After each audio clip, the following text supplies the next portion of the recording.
मैं जब 16 साल की थी तभी मुझे रवि से प्यार हुआ था। रवि मेरे क्लास 12 में बायोलॉजी का छात्र था जो बहुत ही शर्मीले और सच बोलने और ईमानदार था। आज मैं बहुत खुश हूँ क्योंकि मेरी शादी आज रवि से होने जा रही है। तभी अचानक कुछ ऐसा हुआ जो मेरी कल्पनाओं से भी परे था। मैं दुल्हन के जोड़े में रवि का इंतजार कर रही थी, तभी मैंने कुछ ऐसा देखा जो उसके बाद मैं यह सोच रही थी कि इसे देखने से पहले मर जाती तो अच्छा होता। मैंने देखा कि रवि के गले में जयमाला और मेरी बहन के मांग में सिंदूर था। यह देखकर साफ पता चल रहा था कि मेरी बहन ने रवि से शादी कर लिया है। मैं हकलाते हुए स्वर में बोली और चलते समय मेरे पैर डगमगा रहे थे। मैंने कहा, रवि, यह सब क्या है? जब मेरे आखिर में उच्च स्वर पूछा तो रवि ने जो कहा वह तो मेरे लिए सबसे दुखदाई था। वह बोला, मुझे तुम्हारी बहन से प्रेम था इसलिए मैंने उससे शादी कर लिया। मैंने पूछा तो रवि ने जो कहा वह मेरे लिए सबसे दुखदाई था। वह बोला, मुझे तुम्हारी बहन से प्रेम था इसलिए मैंने उससे शादी कर लिया। मैंने पूछा, रवि, तो वो सब क्या था? तुम्हारे प्यार जो तुमने मुझसे वादा किया था वह क्या था? झूठा था। रवि ने कहा, वह सब तुम्हारी बहन के लिए था जो तुमने गलती से अपने लिए समझ लिया। यह सब सुनकर मैं सुन्न पड़ गई थी और मैं जैसे तैसे खुद को संभाला और उसकी शादी को अपना लिया। लेकिन यह बात मुझे अंदर ही अंदर खाए जा रही थी कि रवि ने ऐसा क्यों किया। ऐसे ही दिन बीतते गए। एक दिन मेरी बहन का फ़ोन आया और उसने बताया कि वह माँ बनने वाली है और उसकी सेवा करने के लिए मैंने अपने हिम्मत बांधी और गंभीर स्वर में बोला, मैं तुम्हारी सेवा करूंगी। मैं तुम्हारे घर आ रही हूँ।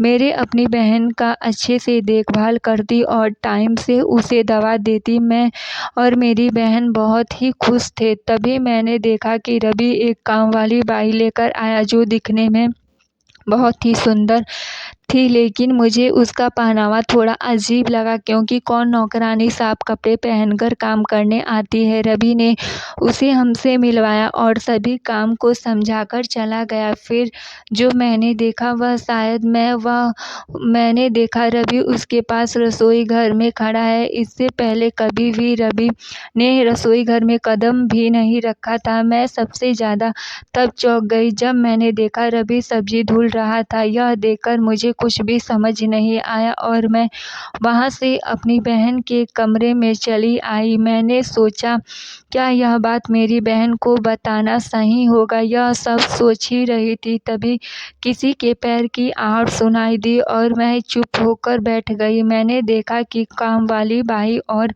शॉर्ट कपड़े में, जिसको कपड़े का आगे का भाग हिस्सा डिजाइन में फटा हुआ था, वह आई और बैठी। नीचे रखा शर्ट को उठाया, आधे खुले कपड़े से अपने टांग को निकालकर कुर्सी पर बैठकर तभी रवि आया और उसके तरफ देखा और उसे इशारों में कुछ कहा। मैं समझ नहीं पाई, लेकिन देखने से ऐसा लग रहा था कि रवि की बात वह कामवाली ने समझ लिया हो।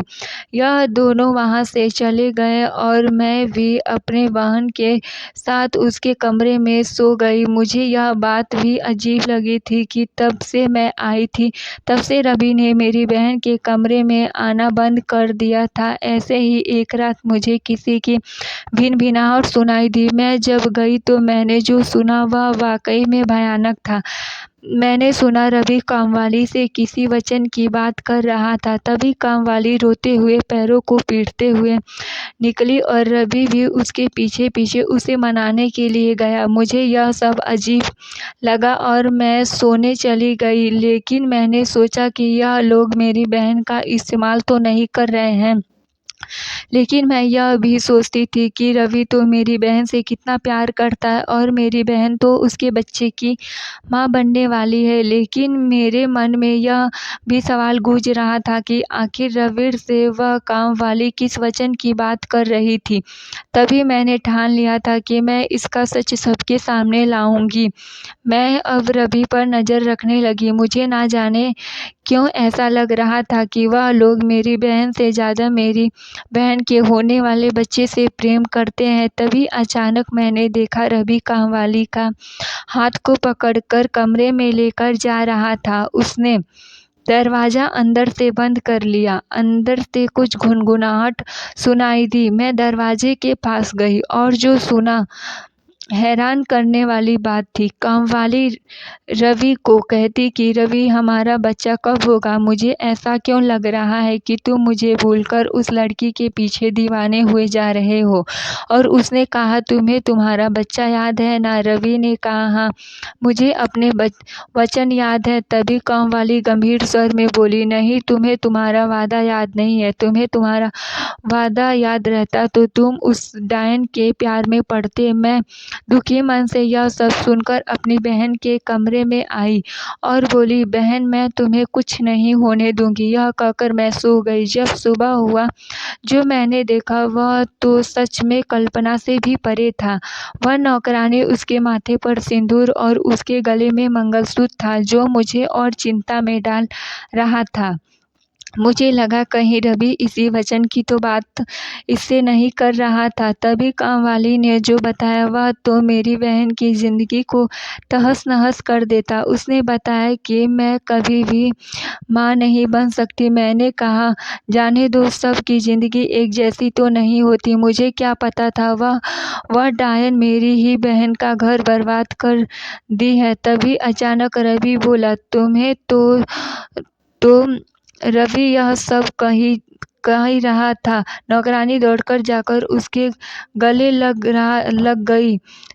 तभी मैं कुछ समझ नहीं पाया और बोली, मेरी बहन के पति से नहीं तो मैं तुम्हें जान से मार दूंगी, समझी डायन? वह यह सब सुनकर हंसने लगी और मैं यह सब देखकर चौंक गई और सोचा शायद पागल हो गई है। लेकिन उसने जो बताया यह मेरी बहन के लिए बहुत ही भयानक था। उसने कहा कि मेरे पति यानी कि रवि ने तुम दोनों बहन से संबंध बनाया और तुम्हारा शोषण किया। तुम दोनों बहन कितनी भोली थी। मैं बोली, यह तुम क्या कह रही हो? वह बोली, नहीं समझी, चलो अच्छे से तुम्हें समझाती हूँ। उसने कहा कि यह बात तो तुम जानती हो ना कि तुम कभी माँ नहीं बन सकती, तो तुम यह कैसे ना समझ सकी कि तुमसे रवि तुम हमारे बच्चे के लिए प्यार करते थे। लेकिन जब रवि को पता चला कि तुम माँ नहीं बन सकती तो रवि ने तुम्हारी छोटी बहन से प्रेम कर लिया, प्रेम में फंसाया और उससे शादी कर लिया। इसीलिए बस वह बच्चा एक चाहता था। तुम दोनों बहनों को उसने धोखा दिया है।